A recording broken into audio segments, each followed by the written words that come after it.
안녕하세요. 유평교회 학생의 가스펠 프로젝트 5권 11과의 말씀을 시작하겠습니다. 오늘은 예레미야 희망을 선포해라 라는 제목으로 인간의 죄의 문제 그리고 하나님의 해결책에 대해서 같이 배워보겠습니다.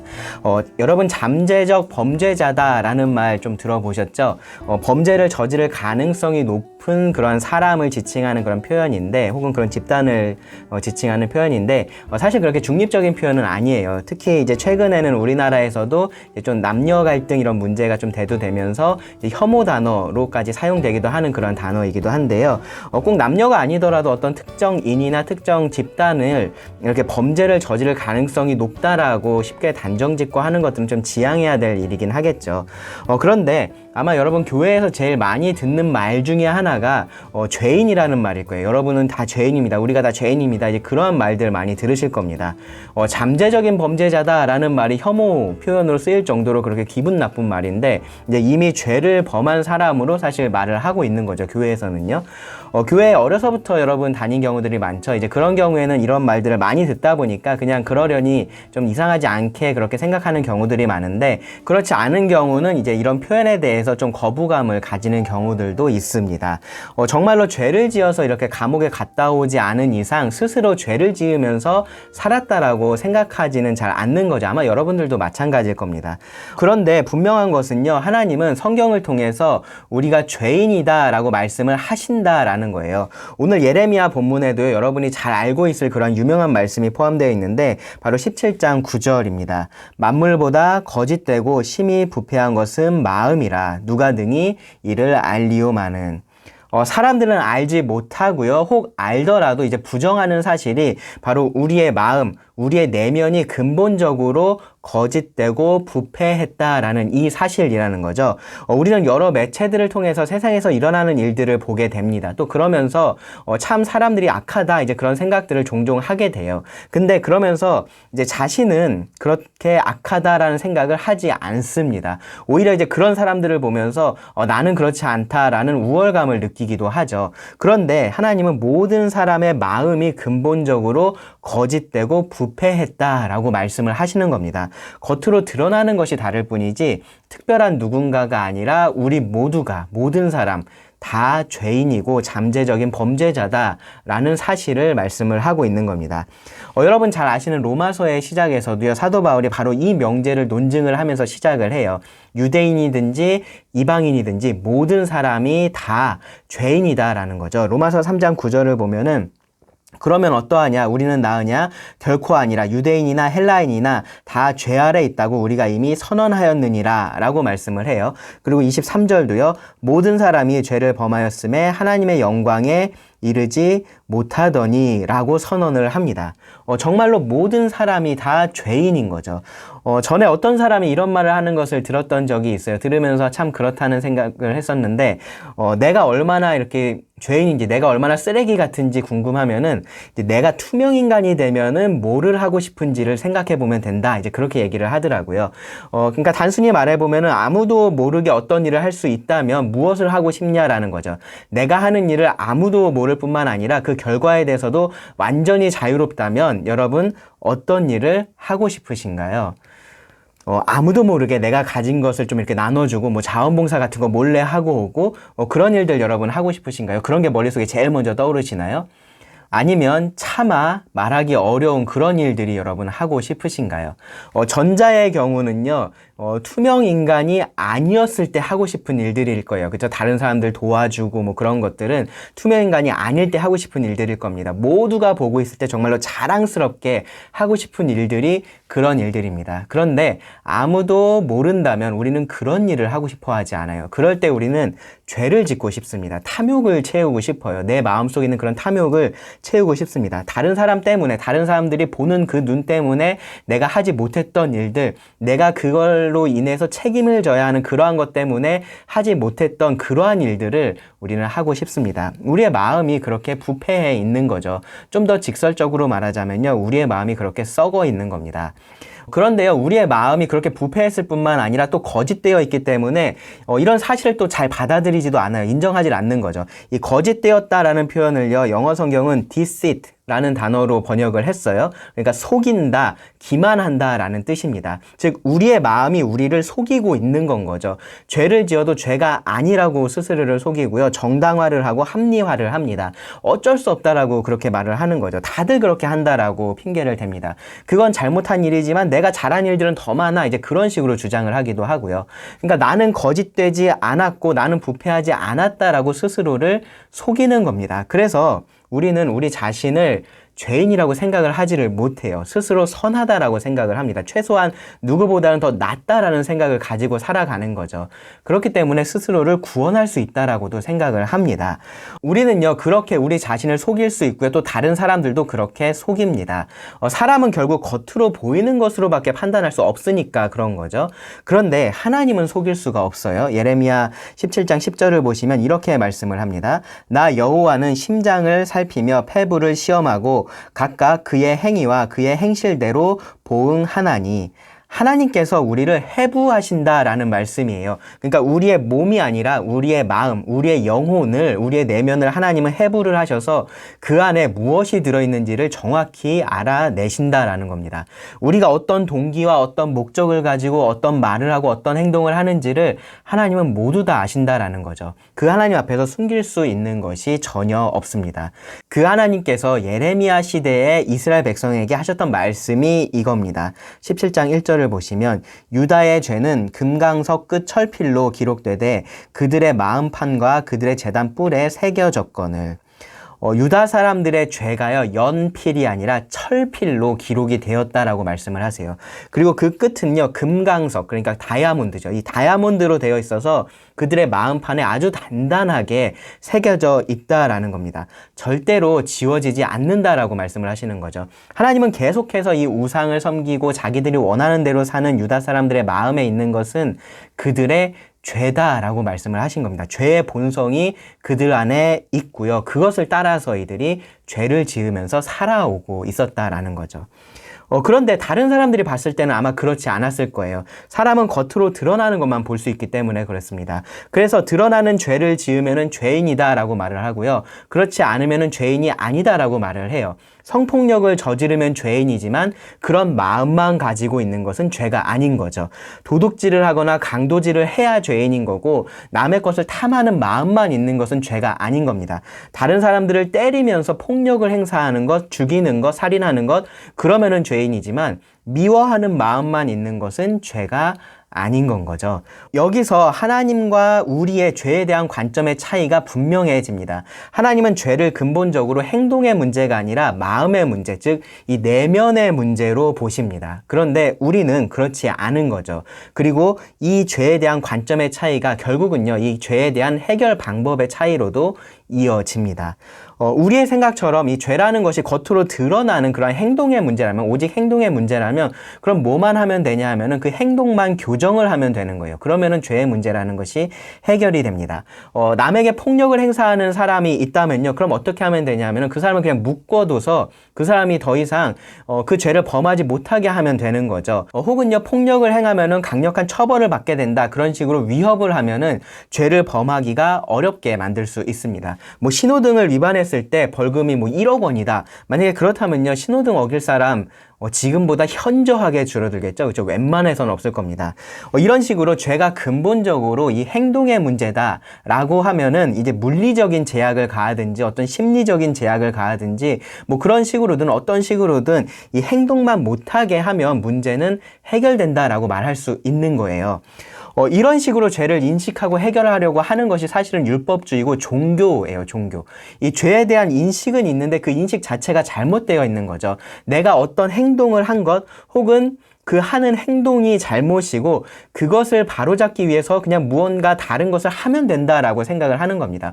어떤 종교적인 의식을 행하거나 고행을 하거나 선행을 하거나 뭔가 하면 된다라고 생각하는 것이 종교입니다. 그런데 실제로 이 죄의 문제는 행동의 문제가 아니라 내면의 문제다라고 하나님은 말씀을 하시는 겁니다. 우리 마음의 문제, 우리 영혼의 문제라고 말씀을 하시는 겁니다. 우리의 마음이 거짓되고 부패한 것이 우리 안에 죄의 본성이 있는 것이 근본적인 문제입니다. 따라서 행동만 교정한다라는 것은 아무런 소용이 없는 일입니다. 죄가 드러나지 않았을 뿐이지 우리는 여전히 죄인이기 때문에 그런 거죠. 우리 마음에 이 다이아몬드로 각인되어 있는 죄가 해결되지 않는 이상 우리가 아무리 착한 일을 많이 하고 우리가 아무리 교회에 열심히 나와도 우리는 다 죄인이다라는 거죠. 교회에서 간증을 하고 침례를 받아도 마찬가지입니다. 그런 것들이 아무런 의미가 없다라는 그런 얘기가 아니라 내면에 참된 변화가 없이 단순히 겉으로만 하는 어떠한 것도 이 죄의 문제를 해결할 수는 없고요. 그것이 구원은 아니다라는 겁니다. 참된 복음은요, 그래서 바로 이 마음하고 연결이 되어 있어야 됩니다. 무엇을 하는지가 아니라 이 마음과 연결이 되어 있어야 한다라는 거죠. 하나님은요, 마음이 부패한 이스라엘 백성들에게 예레미야를 통해서 이렇게 약속을 하셨어요. 예레미야 31장 31절부터의 말씀을 보면 여호와의 말씀이니라. 보라, 날이 이르리니 내가 이스라엘 집과 유다 집에 새 언약을 맺으리라. 이 언약은 내가 그들의 조상들의 손을 잡고 애굽 땅에서 인도하여 내던 날에 맺은 것과 같지 아니할 것은 내가 그들의 남편이 되었어도 그들이 내 언약을 깨트렸음이라. 여호와의 말씀이니라. 그러나 그날 후에 내가 이스라엘 집과 맺을 언약은 이러하니 곧 내가 나의 법을 그들의 속에 두며 그들의 마음에 기록하여 나는 그들의 하나님이 되고 그들은 내 백성이 될 것이라. 여호와의 말씀이니라. 여기서 주목할 표현은요, 33절에 나오는 내가 나의 법을 그들의 속에 두며 그들의 마음에 기록하여 라는 이 표현이에요. 죄가 새겨져 있었던, 그 마음에 죄가 새겨져 있었던 사람들의 마음을 하나님의 법이 새겨져 있는 마음으로 바꾸시겠다라고 말씀을 하시는 겁니다. 에스겔 36장에서도 하나님은 같은 말씀을 하셨어요. 36장 26절, 27절을 보시면 또 새 영을 너희 속에 두고 새 마음을 너희에게 주되 너희 육신에서 굳은 마음을 제거하고 부드러운 마음을 줄 것이며 또 내 영을 너희 속에 두어 너희로 내 율례를 행하게 하리니 너희가 내 규례를 지켜 행할지라. 하나님께서 주시는 마음은요, 새로운 마음이다라고 말씀을 하죠. 이 마음은요, 부드러운 마음이고요, 굳은 마음하고 대조가 됩니다. 굳은 마음이라는 것은 자기가 원하는 대로 하고 싶어하는 그런 고집스러운 마음, 완악한 마음이에요. 예레미야의 예언의 말씀의 대상이었던 이스라엘이 그러했었죠. 그들은 계속해서 반복되는 하나님의 경고와 심판에도 불구하고 여전히 그들의 눈에 보기에 좋은 대로만 행했었고요. 우상숭배라는 것을 멈추지를 않았습니다. 보기에 이해가 되지 않을 정도로요, 그들의 마음은요, 고집스러웠고요, 완악했습니다. 아주 단단한 돌과 같았습니다. 그리고 그 단단한 돌에는 죄라는 것이 새겨져 있었던 거죠.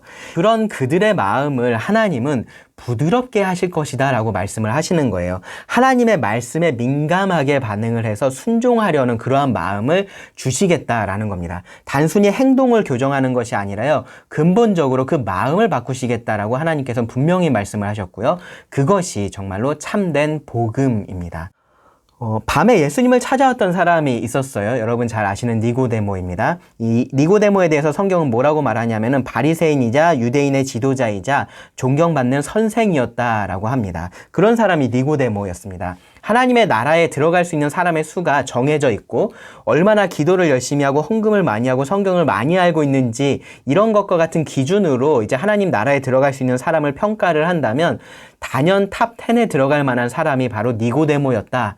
라는 그러한 말입니다. 그런 니고데모에게 예수님께서 대뜸하셨던 말씀이 이 말씀이에요. 요한복음 3장 3절에 보시면 예수께서 대답하여 이르시되 진실로 진실로 너에게 이르노니 사람이 거듭나지 아니하면 하나님의 나라를 볼 수 없느니라.